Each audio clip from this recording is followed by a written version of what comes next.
Dear children, we are studying second chapter of geography of 8th class. Today we'll start the next part of this chapter.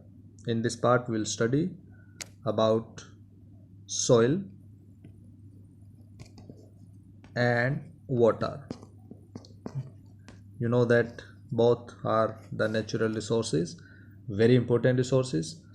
In the previous video we discussed about land and its uses, and today let's start with soil. In the picture you can see soil. This is the thin layer of grainy substance covering the surface of the earth is called soil. It is closely linked to land. Landforms determine the type of soil. Soil is made up of organic matter, minerals and weathered rocks found on the earth. So this happens through the process of weathering. When rocks weathered, then converted into soil, right? After weathering, converted into soil. So rocks play very important role in the formation of soil. The right mix of minerals and organic matter make the soil fertile, because some kinds of soils are very fertile due to mix of minerals and organic matters. Soil formation is very long process. As you can see that it takes hundreds of years to make just 1 centimeter of soil. Sometimes it takes hundreds and thousands of years to make just 1 centimeter layer of soil. So it's very long process. Let's see soil profile. Topsoil with humus and vegetation. This one with the humus and vegetation. Subsoil with sand, silt and clay. Sand, silt and clay. Mixture of these things makes it fertile. Next one is weathered rock material. Weathered rock material, and this one is parent rock. Parent rock plays very important role in the formation of soil. Let's discuss in detail factors of soil formation. So what are the factors of soil formation? You can see in this part. So this is the process of soil formation, and these are the factors. Parent rock determines color. Parent rock determines color, texture, chemical properties, mineral content and permeability. Next one is relief. Altitude and slope determine accumulation of soil. Flora, fauna and microorganisms affect the rate of humus formation in the topmost layer of soil. We see in the diagram. Climate, temperature, rainfall influence rate of weathering and humus formation. Time determines thickness of soil profile. So these were the factors of soil formation. Now the next topic is degradation of soil and conservation measures. What is the degradation of soil? When soil gets its quality, loses its quality and gets degraded, is known as degradation of soil. Soil erosion is one factor, and depletion are the major threats to soil as a resource. Both human and natural factors can lead to degradation of soil. Factors which lead to soil degradation are deforestation. So the question can be raised that what are the factors which lead to soil degradation? Deforestation, number one. Human being cut forest, so it leads to deforestation and it degrades the soil. Overgrazing, overuse of chemical fertilizers or pesticides, rainwash, landslides and floods. These are the causes of degradation of soil. With the help of these pictures, we can understand soil erosion. Soil erosion can be due to fast flowing water, right? And fast blowing winds, etc. In this way, you can see in this picture, this is the soil erosion. When soil is displaced due to fast wind and water flow is known as soil erosion. It is the main cause of soil degradation. For example, in this picture you can see on this land we cannot grow the crops because it is eroded, right? Eroded soil. So next one, this is also an example of soil erosion. One another example of soil degradation is landslide. In this way, landslide. In this picture also you can see landslide. In our case study, we are talking about a massive landslide hit Pangi Valley. Pangi Valley near Rekong Pyo in Kinnaur district of Himachal Pradesh. In the figure you can see in the map, right? This is the map of Himachal Pradesh, and here this is Pangi Valley, right? In this part, damaged a 200-meter stretch of old Hindustan Tibet Road, National Highway 22. This landslide was triggered by intense blasting at Pangi Valley. Due to the blasting this week, zone of slope collapsed and caused intense damage to the road and nearby villages. So you can see that how landslides is very dangerous. The Pangi Valley was completely vacated to avoid any possible loss of life. After the case study of Pangi Valley, we'll discuss about mitigation mechanism. Means how can we rescue in these kinds of natural hazards. Advancement in scientific techniques has empowered us to understand what factors cause landslides and how to manage them. Some broad mitigation techniques of landslides are as follow. Hazard mapping to locate areas prone to landslides. First of all, we have to identify the areas that where landslides can be there. Hence, such areas can be avoided for building settlements. In these kinds of areas where landslides are common, we should not make the buildings, houses, and any other kinds of settlements. Second, construction of retention wall to stop land from slipping. In this picture you can see that this is the road, right, and this one is retention wall, right. It can prevent the land to come on the road, slipping on the road. Increase in the vegetation cover to arrest landslide, and the surface drainage control works to control the movement of landslide along with rainwater and spring flows. So this was about landslides and mitigation mechanism. So till now we have discussed soil erosion, depletion of soil, degradation and their causes. Now some methods of soil conservation. Soil conservation. First is this one, mulching. It is mulching. Understand carefully, you have to listen. The bare ground between plants is covered with a layer of organic matter like straw. This is straw. Clear? It helps to retain soil moisture.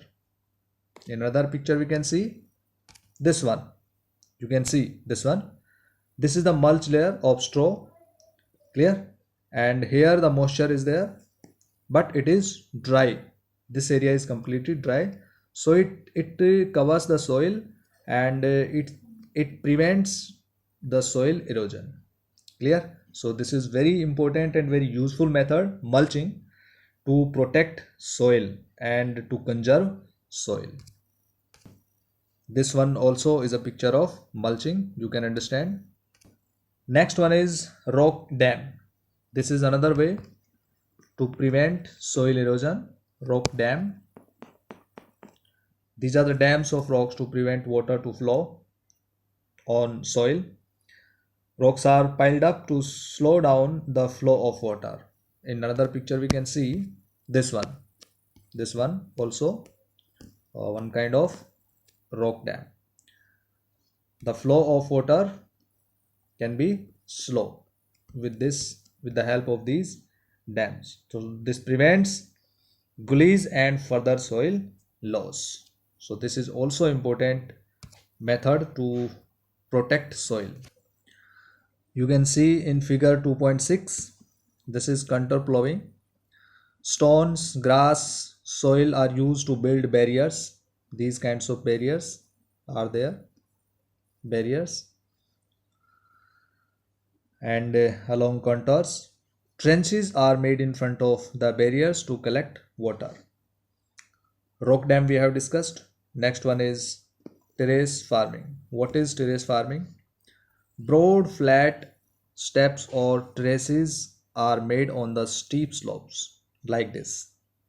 These are the terraces. So that flat surfaces are available to grow crops and they reduce surface runoff and soil erosion because the flow of water comes slow due to these kinds of terraces. Next one is intercropping. Different crops are grown in alternate rows and are sown at different times to protect the soil from rainwash. Counterplowing, plowing parallel, we have discussed, to contours of a hill slope to form a natural barrier for water to flow down the slope. Shelter belts, these are the shelter belt in figure 2.7. Shelter belt means the trees and plants are grown in a row. In the coastal and dry regions, rows of trees are planted to check the wind movement to protect soil covers. You can do this activity, and with this activity you can come to know that how plants and trees are important to protect soil. Without plants and trees, soil erosion is completely and continuously increasing, right? So we can check the soil erosion with the help of plants and trees. Next topic is water. Water is a vital renewable natural resource. 3/4 of the earth's surface is covered with water. Because of this, earth is known as water planet, because water is found on the earth in plenty of amount. But the drinkable water is very less. If we see that fresh water accounts for only about 2.7%, less than 3%. Nearly 70% of this occurs as ice sheets and glacier in Antarctica, Greenland, and mountain regions. And because they are on mountains and glaciers, they are inaccessible. Only 1% of fresh water is available and fit for human use. It is found in the rivers, lakes, and as groundwater and as water vapor in the atmosphere. So this is drinkable and found for human being. Fresh water is therefore the most precious substance on earth. Water can neither be added nor subtracted from the earth. Its total volume remains constant. Its abundance only seems to vary because it is in constant motion, cycling through the oceans and air, land, back again through the process of evaporation, precipitation, and runoff. This is called water cycle. We can see this diagram. Most of the water is found in the oceans. Then drinkable water is found 2.7%, out of which 70% water is found on glaciers, mountains, etc. We already have discussed in this way. This is the diagram of water cycle. With this help we can understand water cycle. It is found in constant form. Water, for example, through evaporation, right, it converts into clouds due to transportation, condensation, or orographic rains. It causes precipitation. So through rain it again comes on the earth and it flows in rivers, right, and collection in lakes and comes down the earth as groundwater, okay, flows into sea again due to evaporation, right, it goes and goes up and converted into clouds again through the precipitation or rain, it comes on the earth. So this is known as water cycle. It is called water cycle. The water cycle in this diagram also you can understand. If we talk about the uses of water, so humans use huge amounts of water not only for drinking and washing but also in the process of production. Water for agriculture. It is used in agriculture, industries, generating electricity through reservoirs of dams are the other uses. Increasing population, rising demands for food and cash crops, increasing urbanization and rising standards of living are the major factors leading to shortage in supply of fresh water, either due to drying up of water sources or water pollution. Clear? It is known as water scarcity. The shortage of water is known as water scarcity. This is the shortage of water due to these kinds of reason or the exploitation, over exploitation of water. Clear?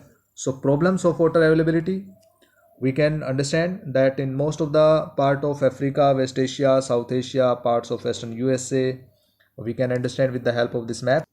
So with the help of this map, we can understand that where in the world the areas are facing water scarcity.